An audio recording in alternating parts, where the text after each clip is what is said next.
A hell of a way to make something like that.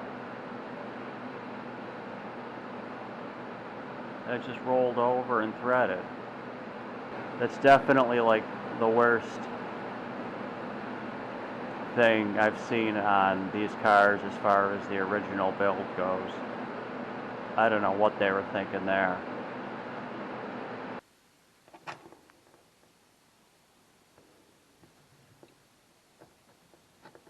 I think that works.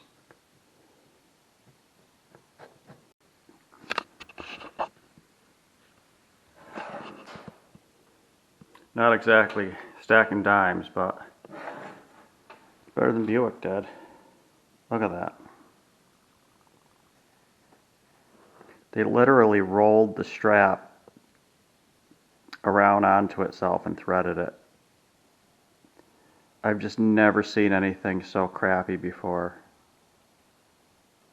I mean, there's just no way that that could have worked. I mean, I guess it worked for some amount of time, but man, that's rough.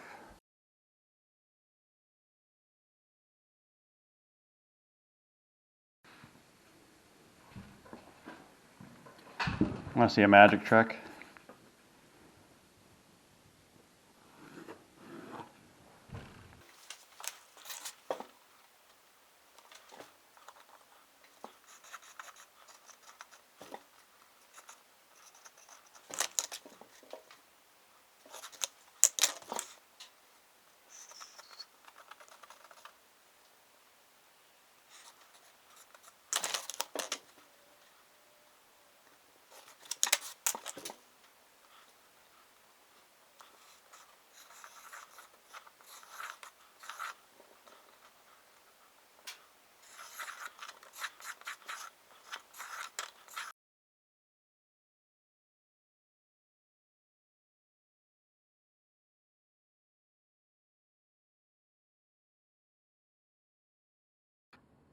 After watching that back, seems a little rude not to show this one.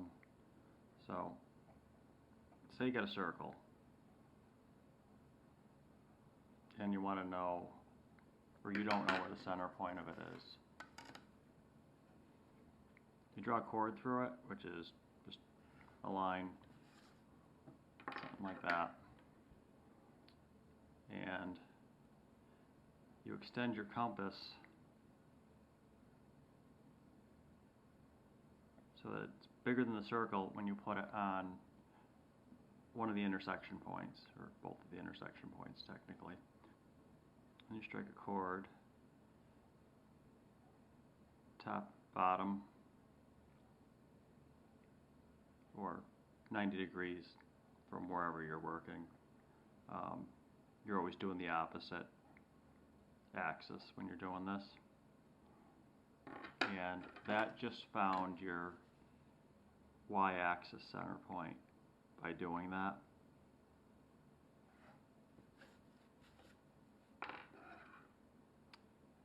Then if you take and set your compass here to your new intersection point that you just made, this is going to solve it for x. So you're going to go like that. And the same thing over here. And you come down to the bottom one, do the same thing over again.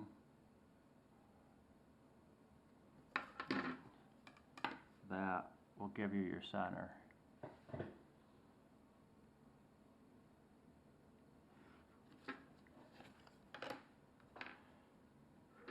And I guess if that is a little bit confusing. You can think about it this way. So we started over here. And we made this chord and this one. So you can just go ahead and draw a whole circle if you want. This is our second stop right here.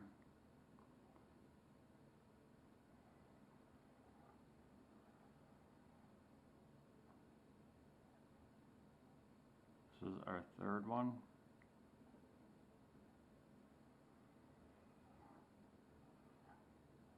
And this is our fourth one.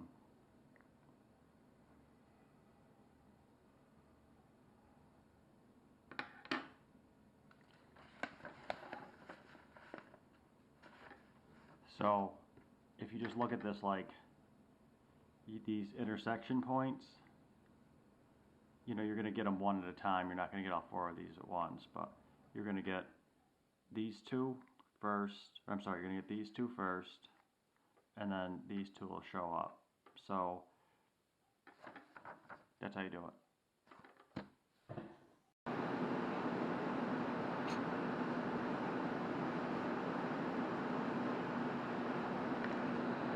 One of the handiest things I ever spent $10 on.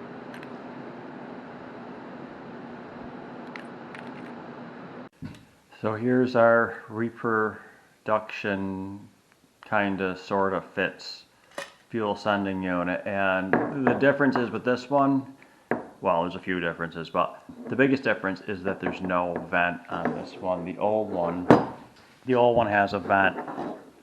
Now, the place I bought this from said that it fits with hole modification, and that's all it said.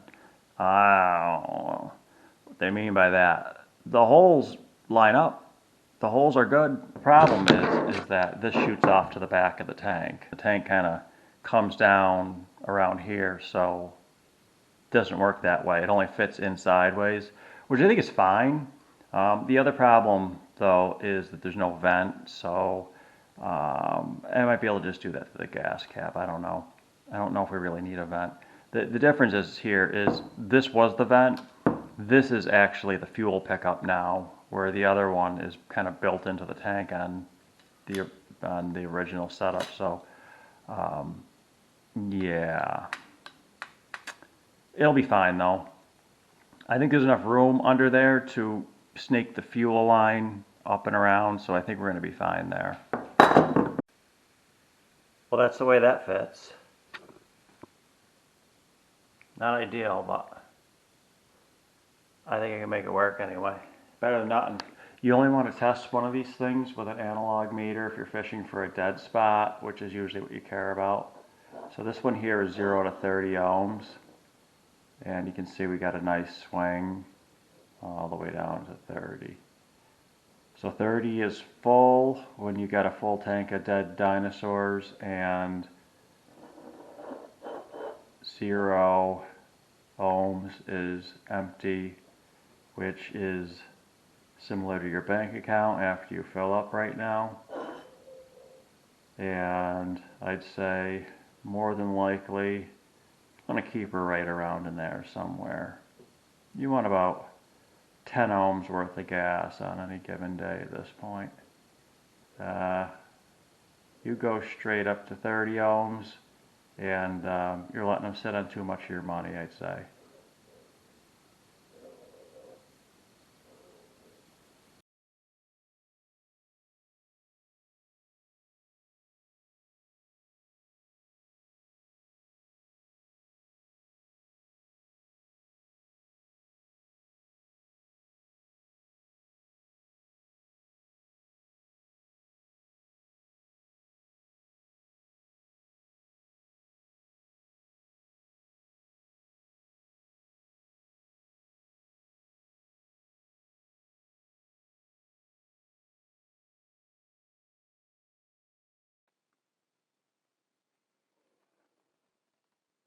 Redneck air filter fire.